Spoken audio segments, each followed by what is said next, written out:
Առաջինը Հայաստանում Nest կուտակային ամենամեծ համակարգը, որի շնորհիվ կարող եք կուտակել միավորներ ձեր ավտոմեքենայի ամենօրյա ծախսերից, պարզապես օգտվելով բոլոր այն բենզալցակայաններից, գազալցակայաններից ու ավտոտեխսպասարկման կետերից, որտեղ փակցված կլինի Nest տարբերանշանը։ Դե իսկ կուտակված միավորներով կարող եք կազմել ապահովագրական պայմանագիր։ Շտապեք ձեռք բերել ձեր Nest քարտն անվճար, զանգահարելով 060 540 540։ Սիրելի բարեկամներ, ողջունում եմ Բաց TV-ի բոլոր երկրպագուներին, մեր բոլոր ուղդիրներին, ովքեր հավատում են Բաց TV-ի ցնչող այն կարծիքներին, ինչը մենք բարբերաբար ձեզ ներկայացնում ենք։ Հավատացեք, պատահական չէ, որ մենք Բաց TV ենք։ Մեզ մոտ բազմից եմ ասել, հիմա էլ ուզում եմ կրկնել, չնայած այս պատերազմական իրավիճակին մենք աշխատում ենք ներկայացնել միայն ճշմարտությունը, իսկ ճշմարտությունը որքան էլ այն դաժան է, միակն է եւ մենք իրավունք չունենք շեղվելու այդ ուղուց։ Այ սրանով է Բաց TV-ին ճանաչվել ձեր կողմից ամենայն դեպս համաժողովրդական ալիք որպես։ Ես իսկապես ուրախ եմ ամեն առիթով ձեզ հետ հանդիպելու եւ աշխատում եմ ներկայացնել հյուրերի մարդկանց, որոնք կարող են այս նույն գաղափարը հասցնել մեր 100 հազարավոր ունկնդիրներին։ Իդեպ ասեմ, որ Բաց TV-ն իսկապես բացառիկ ռեկորդներ է սահմանել իր դիտողների քանակով։ Չեմ խոսում արդեն այն միլիոնավոր հեռուստադիտողների մասին, որոնք միշտ մեզ հետ են, իսկ 62000 մոտ մենք 62000-ից էլ ավել ունենք մշտական այսպես հետևորդներ։ Շելի բարեկամներ, այսօր մեր տաղավարում մենք շատ հետաքրքիր մի անձնավորության ենք հյուրընկալել։ Խնդրեմ, ծանոթացեք Սամվել Բեկթաշյան։ Ասեմ, որ նա Արցախյան ազատամարտի մասնակից է, հատուկ գնդի շտաբի պետ, փոխգնդապետ, հաշմանդամ է, ռազմաքաղաքական վերլուծաբան, մասնագիտությամբ ֆիզիկոս։ Այդպես է, պարոն Բեկթաշյան։ Այո, իմ կենսագրականի 1% ասեց։ Դե մեր հաղորդումը թույլ չի տալիս ամբողջը, որտեղ իսկապես դա ասելու շատ բան կա։ Տեսեք, դեռ դուք ինչպես ասացի, դեռ նոր եք վերադարձել առաջնագծից եւ բնական է մեզ հետաքրքրում է ձեր կարծիքը իրավիճակի մասին որպես ռազմաքաղաքական վերլուծաբանի։ Խնդրեմ։ Նախ 4 տարի պատերազմի մեջ եմ եղել Արցախյան առաջին եւ պատերազմի եւ տեսել, զգացել, ապրել եմ արժեքները, ապրումները,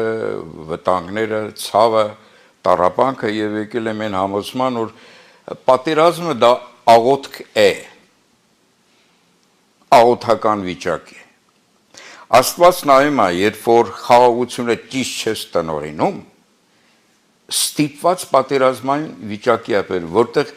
բոլորը մեծ ու մանուկ, հիվանդ ու առողջ, բոլորը աղոթքի մեջ են հայտնվում, ակամա։ Այսինքն պատերազմը մենք վաստակել ենք ու պարբերաբար վաստակում ենք եւ էական դեր ունի, էական ինչու եմ եկել Բաց TV-ի խոսելու համար, ճշմարտություններ հաղորդելու մեր լսարանին, որովհետեւ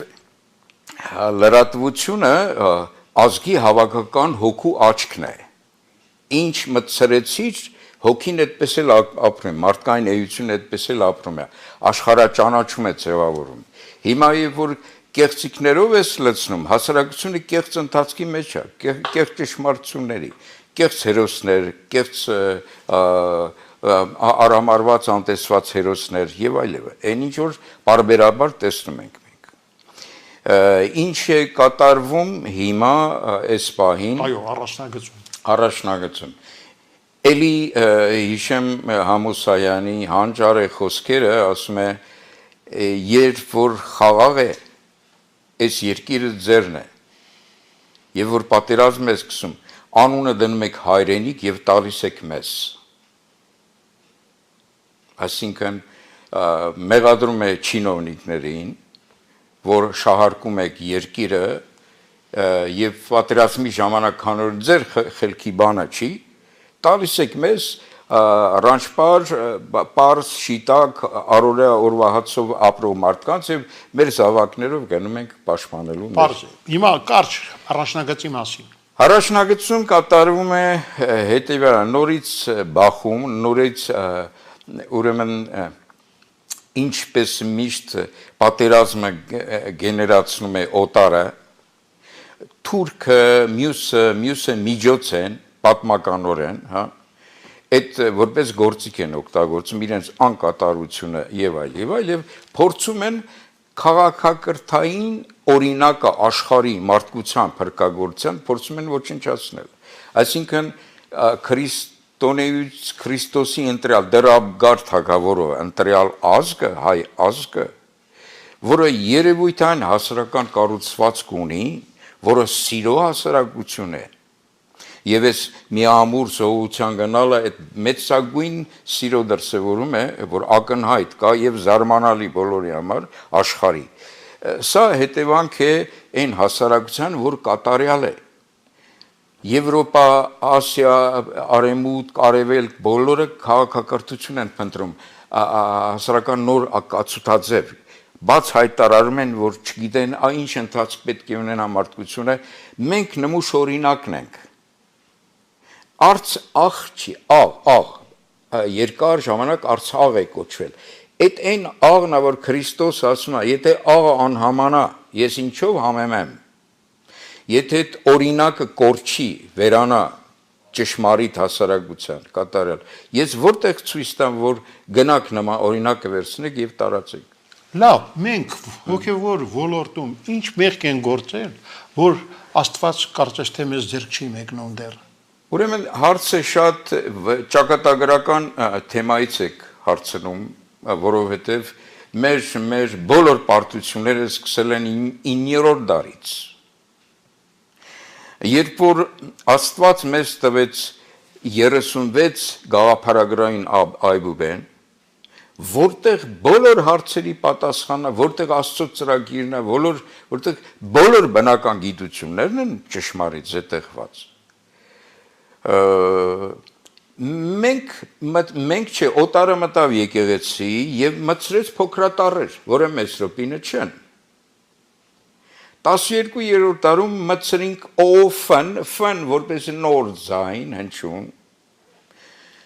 Նախորդ դարում ավելացրինք եւ խեղեցինք վերջնականապես Աստծո դրած այդ հրաշքը, որը թաքնագրային համակարգ է, որի վերծանումներ ինձ հաջողվել է տիրապետել եւ դասախոսում եմ Շուշի համալսարանում, այո, Թոքմաջյանի։ Դեպ այս թեմայի շուրջ մենք ձեզ այդ առանձին պիտի հանդիպենք խոսենք, որտեղ դա շատ երկար թեմա։ Հիմա կարճ ամփոփեմ ներողություն։ Քանի դեռ մենք երեխանց մայրաթորում կախացուն ենք 36 ոսկեզույլ մեսրոպատ տարրերը, բայց երեխանց հոգին լցնում ենք 78 տարատեսքով։ Խեղում ենք մենք։ Քանի դեռ մենք խեղած պետք է ապրենք, Աստծո տվածը մենք խեղել ենք փաստորեն, պղծել ենք։ Քանի դեռ չենք ավելորդաբանություն չենք ազատել այբուբենը, մենք հանգիստ օր չենք ունենալ, համլի՞։ Ճիշտ եք։ Հիմա տեսեք, ես նորից եմ ասում, առանձին ես ձեզ հետ պիտի մի օր հանդիպեմ եւ ժամի խնդրեմ չունենանք, զրուցենք, որտեղ շատ հետաքրքիր թեմա քիչ է։ Ես հիմա ուզում եմ հիշեցնել, որ դուք 15 տարի արդեն մշտական բնակություն եք հաստատել Շուշիում եւ դասավանդում եք տեղի տեխնոլոգիական համալսարանում։ Պարոն Մեկտաշյան, մի առիթով կարծեմ դուք ասել եք, որ երբ Շուշիից 8 ամիս շարունակ ռմբակոծվում էր Ստեփանակերտը, դա ձեզ զարմացել է, քանի որ մենք ունեինք բարձունքներ, որտեղ Շուշին մեր ափի մեջ է, եւ ընդամենը 1-2 ժամում մենք կարող էինք վերացնել այդ թշնամուն։ Ինչու չարվեց։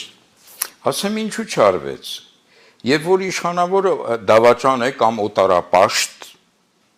Այո։ Արդյունքում էսպես է ստացվում։ Ինչ կատարվեց։ Կոլցո օպերացիան գիտենք բոլորս։ Այո։ Ազատ Կամո, Գետաշեն շրջան դատարկվեց պատմական հայկական գյուղերը։ Ուրեմն որից հետո հատուկ գունդը Շահումյանում էր մեկ գումարտակով իդեր։ Այո, որի շտաբի պետն է։ Որի շտաբի պետն եմ եղել այդ հատվածում։ Ուրեմն 91 թվականի սեպտեմբերից սկսեցին Շուշի ռմբակոծել Ալազան հրթիռներով Ստեփանագերտը։ 92-ի հունվարից սկսեցին գրադ կայանքներով ռմբակոծել ավերել Ստեփանագերտը։ 92 թվականին ուրեմն մարտի 10-ին ռուսական 366 մոտորացկային գունդը հանվեց տարավ տեղից, որպեսզի պատասխան չտան, իրենց վրա պարտավորություն չվերցնեն, որովհետև ռմբակոծումը նաև այդ զորամաս, որը Ստեփանակերտի ներսն էր հենց։ Այո։ Գնդակահարեցին հրաշալի անձնավորության առաջի նախագահ Արտուր Մկրտչյանը ապրիլ 14-ին։ Այո։ Նույն ժամանակահատվածում Երևանում, Հայաստանում պայթեցին Բալահովիտը, որտեղ ամբողջ սպառազինություն էր բանակային, զինամթերքի։ 13 ուղղաթիռ կար, որով պահվում էր Արցախը։ Սրանք սկսեցին տանել,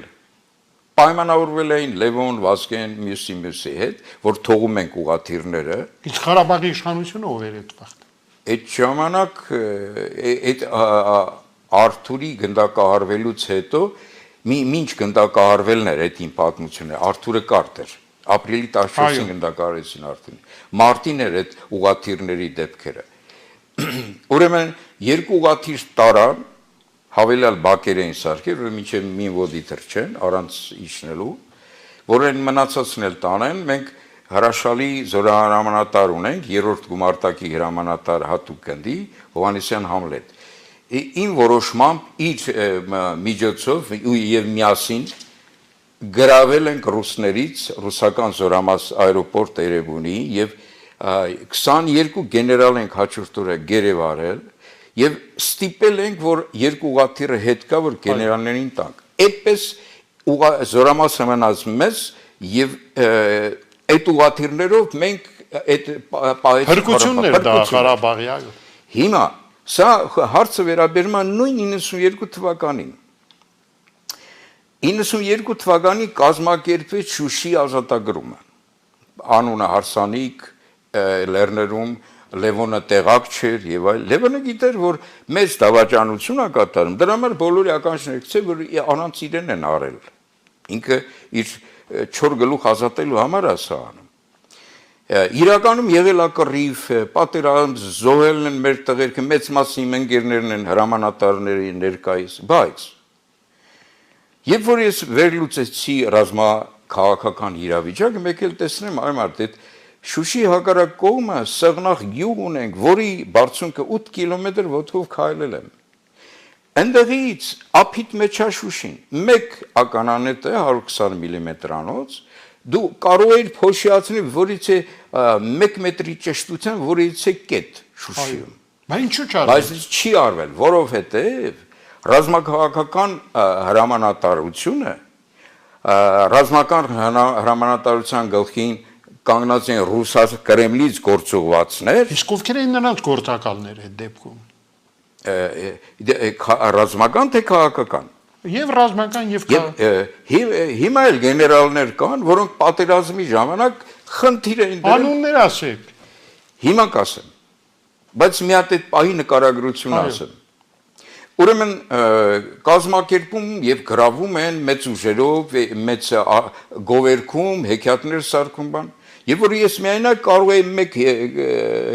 ականանետով գրավել ազատագրել Շուշին։ Չի արվել։ Ինչի համար։ Եվ որ Շուշին պատերազմի իմիտացիայով տրվեց մեզ, մենք ազատագրել ենք, բայց դա տրվել է մեզ։ Միջանցքը բացվեց 65 կիլոմետր դեպի Հայաստան, 2 շաբաթ չանցած ռուս-թուրքական զորքով սկսեց ամբողջ Արցախի մաքրման process, Շահումյան, Մարտակերտը եւ այլ։ Այս միջանցքը պետք էր, որ ժողովրդին դուրս հանեն։ Համլետ։ Այս էր ամբողջ Շուշի գովերքման գերխնդիրը գերնպատակ։ Գործող անձինք։ Ու կանգնեցրել ենք, թե ովքեր ոնց որտեղ դա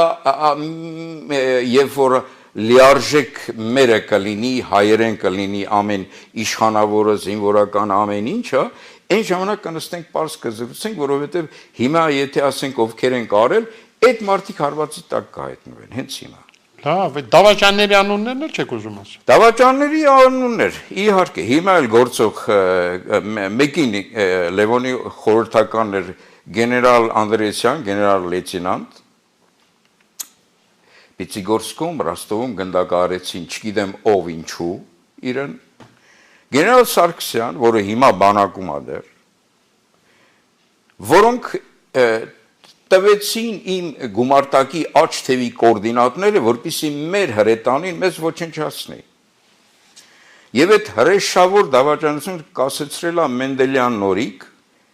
փոխգնդապետ էր հրետանավոր, որը ինձ լսեց, հավատաց եւ դադարեցրեց այդ գրադների, գաուբեսների, որոնք տրված էր, որ արդեն կոճակին սեղմեն եւ մեզ ոչնչացնեն։ Այսինքն սա օտարապաշտը, երբ որ հայտնում են մեր կառավարման գետերը։ Ախր չեք ասում այդ օտարապաշտների անունները, ինչի համար։ Ասացի։ Դրանք էին միայն։ Երկու հոգի ասեցի։ Հասկացա։ Իսկ քաղաքական առումով ինչ կատարվեց։ Այսինքն գերազանց հասկանալով Ռոբ Սերժ, ասեմ որ նախին կոմսոմոլ չի լինում։ Այո։ Դա ծմահ է։ Ռոբ Սերժ տնորինում էին Արցախի իրավիճակը, իրենց հանձնարարված էր այնպես անել, միջանցքը բացել եւ ժողովրդին դուրս քշել, որովհետեւ Շահումյանի գաղթի ժամանակ ես ընտեղ ես տեսա, որ որևիցե հրետանի չաշխատեց, որովհետեւ հրետանավոր նշանակվեցին Լենինգրադից եկած օֆիցերներ։ Հարժեն։ Զրահատեխնիկա զինաթափվեց, ակումուլյատորներ, կրակող սարքեր փչացրին, փախան, որովհետեւ էկիպաժները եկել էին էլի Լենինգրադից, հայերեն խոսող ջհուդի լագոտներ էին, իդեպ, եվրեներ էին, հա։ Այսինքն կապ գոյություն չուներ, կապը կտրվել էր եւ այլն։ Իսկ այդ քաղաքական ղեկավարներն ինչ էին։ Այդ քաղաքական ղեկավարները երևի թե ըստ իս շահի դիմաց վաճառել են այս ամբողջը, այսինքն իրենք հրաշալի կատարեցին կրեմլյան հանձնարարականներ, այդ միջանցքի բացում եւ այլ եւ մեր եւ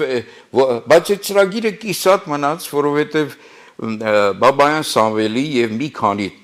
շնորհիվ որոշեցին դեմ գնացին քաղաքական լիդերների եւ միանձնյա ադամ ազատագրեցին։ Դրանով փրկվեցինք։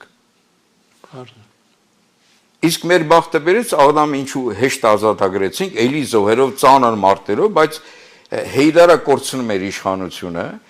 ճակատային զորքը հանել տարել էր Բաքու։ Եվ կարողացանք քիչ զոհերով ազատագրենք եւ ապահովենք մեր հետագա, ասենք, այդ լինելությունը։ Եվ Կրեմլը տեսա, որ Ռոբի Սերժի առաջին խնդիր դնում են, կատարում են սրանք։ Հանձնարարեցին Լևոնին, որ այս երկու տղեն մերն են, տարեք Հայաստան։ Վերեցին Հայաստան, եւ նույն հաջողությամբ ավերեցին Հայաստան աշխարհը։ Այսինքն սա մի դավաճանական ցիկլ շղթա է, որը եթե ազնիվ լրատվություն լիներ եւ մասնագիտական խորհուրդ դիտարկումներ կատարեին, հա, միանգամից իրական պատկերը པարզ կլիներ եւ այդ կեղծ գնահատականներ, կեղծ գովերքումներ, մարդկության պատմության հրաշք հաղթանակ, բագիդեք Շուշին, անառիկ բան վերցրել ենք երևույթային բանակատարվել։ Իդեպ Սամվել Բաբայանին հատկացրել են այն հատվածը Շուշի օպերացիային։ Միակ տեղն էր, որտեղ դեմից աչի ծաղից թուրքեր էին, ծաղից։ Այսինքն այդ տղուն ուղարկել են ոչնչացման, ուղղակի։ Այո։ Աստծո կամոք։ Բայց ինքը ոչնչացրեց։ Հա, բայց ոչնչացրեց։ Այո։ Շատ իսկապես ցավալի է եւ այսօր պատերազմական այս ներկա իրավիճակում հին սխալները կարծես կրկնում են։ Հեյդար Ալիևը ինչ է հույսը դրել է միայն Թուրքիայի վրա, թե մտածում են, որ մենք դեռ ունենք ներքին դավաճաններ։ Հեյդար Ալիևի ներողություն Ալիև կրծերը Իլհամը Իլհամի գնահատական տալու համար Բաքվի գործունեության էլի սխալ տեղեկույթի արդյունքում խարխափում ենք։ Նախ ռազմաքաղաքական ուժերը Արցախի կատարել են Արցախի նկատմամբ երկու սկզբունքային դավաճանություն, որի արդյունքում խնդիրը անլուծելի է մեր, որը ծերնետու է աշխարհի խոշորներին, որոնք են դրանք։ Առաջինը, Արցախը ազատագրական ճանապարհով է դուրս կայացրել իր անկախությունը Արցախը։ Այո։ Որով միջազգային իրավունքի այդ 51-րդ հոդվածով դու զենքով կարող ես, եթե վտանգ կա քո ինքնությանը, պաշտպանել։ Քաղաքական գործիչների կոպիտ բիրտ միջամտությամբ ազատագրական պայքարի պատճառականությունը տարան դրին ինքնորոշման իրավունք։ Եվրոպացին չի հասկանում, թե աղքատ հարուստ Բաքուն թողած Ղարաբաղին ինչի է կպչում աղքատ Հայաստանին։ Նմանեցնում են Կատալոնիային, այսինքն որ ինքնորոշում է ուզում։ Մերոնք, այսինքն ռազմաքաղաքական ուժերը խեղեցին միջազգային իրավունքից օգտվելու, որպեսզի արձանագրվի, որ ազատագրական պայքարով է Արցախը ձեռք բերել անկախություն։ Դրա համար այդ հարցը անլուծելի է դարձել։ Եվ երկրորդ, կես միլիոն ավել մարդ բռնատեղահանվեց, սպանվեց, որը միջազգային իրավունքով կոչվում է ցեղասպանություն։ Այս կես միլիոնի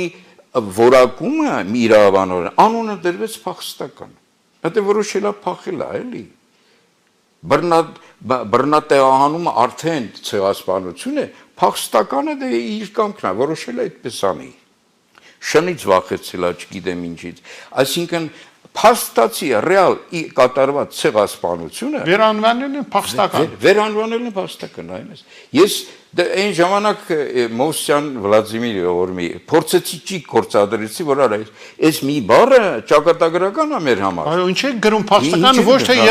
սա ցեղասպանություն։ Ինքը դե այնքան թղթեր ագրվել, ով անստում հիմա էլ փոխում այդ ամեն ինչ։ Եվ այսպես հայտնվեցինք ցեխաջրի մեջ, դա քաղաքական մեր պայծառ գործիչների նվերն է, այսինքն Արցախի խնդիրը եւ քաղաքական եւ մտածողության եւ օտարի առումով ամեն ինչ բոլորը, ամեն ինչ արել են, որ չլինի Արցախ։ Եվ այս ամենից հետո ձեզ համար զարմանալի չէ, որ այդ նախկին երկու նախագահները գեներալ Մանվելի նմանների հետ նորից գնում են Արցախ։ Ոչ թե իրենք վաբանկ են գնում։ Իրենք գնում են, որ ավերեն այս եղած շատ թեքիչ դեմոկրատացման այդ նվաճումները, հա, քո բաց TV-ի գոյությունը, ասենք, հա, որովհետև իրենք ամեն ինչ անում են, իրենց թալանն ու գործունեությունը կյանքը ապահովեն թքած բոլորիս վրա, ինչպես միշտ, ինչպես բոլոր ժամանակներում։ Սա իմ ուղիղ գնահատականն է եւ վերաբերմունքը այս առումով։ Որպես ռազմաքաղաքական վերլուծաբանի, ինչ երկեր եք տեսնում այս ամենից։ Երկերը երեքն են։ Այն որ հենվում ենք օտարի վրա, օտարին մենք չենք ներկայացնում մեր քաղաքակրթային բաղադրիչները, թե ինչու ենք մենք առաջի քրիստոնյա եւ զոր օրինակ բոլորի համար։ Սա չենք ներկայացնում։ Այս մեկ, երկրորդ, գիտական միտքը, ես եթե նարություն ունենի, կտայի հանձնարարական ազգային ակադեմիան մեկ ամսում, եթե չապահովեցիք գիտական միջոցներով, գիտատեխնիկական մեր ազգի անվտանգություն, դուք բոլորդ գնում եք ձեր տուն կանաչից անելու։ Եվ երրորդ ամենակարևորը ըստից, որից հարկավոր է սկսել, Աստծո հետ հարաբերությունները ճշտել։ Որովհետև երբ որ օտարը գալիս է մեր երկիր, ինքը գալիս է ակնկալիքով, որ պետք է տեսնի քրիստոնյա հասարակության այն օրինակը, որը ինքը ենթադրում է, որ պետք է տեսնի։ Մենք անընդհատ նմանվում ենք ուրիշի, հեռանալով մեր ինքնությունից։ Եվ քանի դեռ Քրիստոսի ընտրյալ լինելու այդ բաղադրիչները մենք հաղթած պահում ենք, հատկապես իդեմս Այբուբենի եւ երկրորդ խնդիրը։ Մենք մոտ ամուսնություններից հրաժարվել ենք 354 թվականով Ներսես Մեծովը Արցախցին 70 տարի ապրելով թուրքերի հետ սկսել են մոտ ամուսնություններով ամուսնանալ Հիմա էլ շարունակվում է։ Մեծագույն մեղք կա գործել, եւ որ վաճառական բարեպաշտը 5-րդ դարում ներդրեց արգելեց մոտ ամուսնությունները 1500 տարի մաքրվելուց հետո նորից գնում ենք այն ցեխած ջրի մեջ որը չի կարելի, որը գենետիկայի օրենքներով այդ առանձին նյութ է, որ կարելի է լուսաբանել, այո, Արցախի քաղաքական գնահատականը ճիշտ երբ է տրվելու։ Ուրեմն հիմնարար հարց է տալիս ընդհանրապես գնահատականներ, քանի դեռ չես տվել որից երևույթին, սխալը ճիշտը չի երևում։ Գնահատական տալ նշանակում է հայելի դնել երևույթի առաջ եւ ճանաչել ինչ է կատարում։ Ինչ ենք ազատագրել իդեմս Արցախի։ Հայ տեսակ, որը միակն է հողագնդի, որը Ֆ հնչյուն չունի։ Միակ տեղն է, որը այդ կեղծ հնչյունը, որը գենետիկորեն, կենսաբանորեն ավերում է մարդուն, որը ներս է մտել 12-րդ դարում, մինչև հիմա Արցախում չկա այդ հնչյունը, Համլետ ջան։ Կոփե, փայտոն, ֆուտբոլ, հա։ Արցախում է դպրությունը սկսել մեծ րոպե, ինչու։ Հոգևոր գիտնականները չգիտեն։ Իմ դիտարկումներով արդյունքում պարզվեց, որ Այուբենը ստանալով եւ խորհուրդները իմանալով, տրվել է նաեւ խորհուրդները, թե ինչ են այս տարերը։ Փորձելով մեծ րոպե եկավ տեսա, որ այս բարբառը այդտեղի եւ այս Այուբենը խոսում են մեկ-մեկու հետ։ Եվ այդտեղ հիմնադրեց դպրությունը։ Բարձ է։ Եվ մեծագույն սրբություններ ի վերջո վաճառական բարեպաշտը կառուցեց ամեն օրվա համար մեկ եկեղեցի 365 եկեղեցի է կառուցել մեկ հոգին եւ այնտեղ Հովանես Մկրտչի մարդկության երբևիցե եղած եւ լինելիք ամենակատարյալ մարդու Հովանես Մկրտչի մասունքը գլուխը Գանձասարի տակ է թաղված։ Այո։ Պարոն Բեկտաշյան, նորից եմ կրկնում, շատ հետաքրքիր թեմաներ եք միշտ բարձրացնում, բայց ես համոզում եմ, որ մեր նոր հանդիպումը սարերի ետևում չէ եւ վերջին հարց եմ ուզում ցույց տալ։ Թուրքիան, այս բարբարոս երկիրը, Էրդողանը, այս հրեշը, այս բռնապետը, լավ, միջազգային հանրությունը ինչքան պիտի հանդուրժի եւ դրանց եւ այն վարձկալ մարդասպաններին, որոնք այսօր լցվել են Արցախ։ Ուրեմն թաքնագրությունը ինչ է հուշում։